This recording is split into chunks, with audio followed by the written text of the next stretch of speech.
wasaaradda horumarinta beeraha jamhuuriyadda Soomaaliya ayaa howlgal lagu buufinaya ayaxa ka bilowday deegaano hoos yimaada gobolka Hawd halkaasi oo ka dilaacay koronkarada ayaxun howlgalkan lagu ciritirayo koronkarada ayaxa ayay ka bilaabeen shaqaalaha la dagaalanka ayaxa wasaaradda horumarinta beeruhu deegaanka Jabaaqe magaala Xali baliga cas qolcday iyo ton waxaana howlgalkaasi hogaaminaya agaasimaha guud ee wasaaradda horumarinta beeraha jamhuuriyadda Soomaaliya Dr. Ahmed Ali Maah koronkarada ayaxa ayaa ah mid baaxad weyn isla markaasina baahsan dhibaatana ku haysay beeralada deegaanadaasi waxaana noo sheegeen ka hor intaanay soo wasaaradda horumarinta beeraha jamhuuriyadda Soomaaliland ay iyagu ka hor joogeen koronkarada ayaxa beerahooda waxaana wasaaraddaasi uga mahadnaqeen howlgalkan ay ku buufinayso ayaxa waxaanu isticmaalay markaa dawooyin aan wasaaradda weydiinay tiri qaata ayaan haamo yar baanu isticmaalay haamo yar la xambaaranayay gaarkaan ka hor joognay oo la dagaalamayay sarc uma ka hor taagnay wasaaraddu mar hadii ay maanta u soo qashaaratay gobolka Hawd iyo deegaanka magaala Xali imka aynu joogno ilaahay ma hadii mar hadii sarci u horeeyay markuu soo gaadhay idina soo gaadheen deedinba waa aragtaan labada saracba afka ayuu imka la soo galay waxna kama cunin ijaarka iyo ooda halka ayaa kadinka beerta ayban ka hor taagnaynuun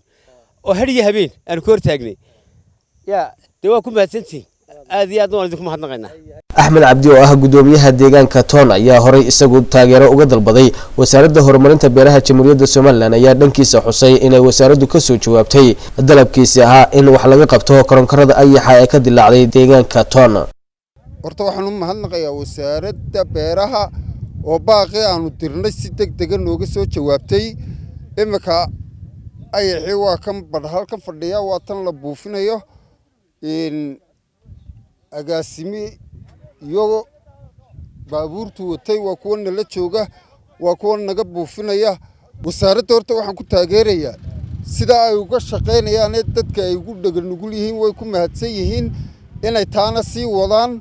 oy meeluhu joogaba ay ka sii wadaan aad iyo aad baan taa ugu mahadnaqaynaa waliba wasaaradda waxaan ku boorin lahayn Dr. Ahmed Ali Maah agaasimaha guud ee wasaaradda horumarinta beeraha jamhuuriyadda Soomaaliland TV qaranka wax ka weydiiyay baaxadda iyo saameynta uu leeyahay ayaxun iyo dadaalada la dagaalanka ay wasaaraddu ku jirto inay kaga hortagto isla markaasina ay ku ciribtirto ayaxa ka dilaacay guud ahaan gobolada dalka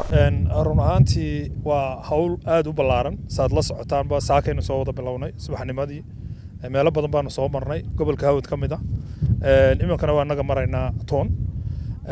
baaxadiisu sidii la filayay maaha aad buu tira baday sideedana waxa marka hore laga filayay inuu ayaxan u bato meelaha xeebaha laakiin sanadkan waxa la arkay in xeebihii ay kaga sii badan yihiinba meelihii kale wadanka qaasatan gobolka Hawd oo imika meelo badan oo indhihiina aad ku soo aragteen imikana tanaan wadnana hawl ballaaran ay tahay marka qorshaha iyaga imika waxaan ku darsan doonaa ka wasaarad ahaan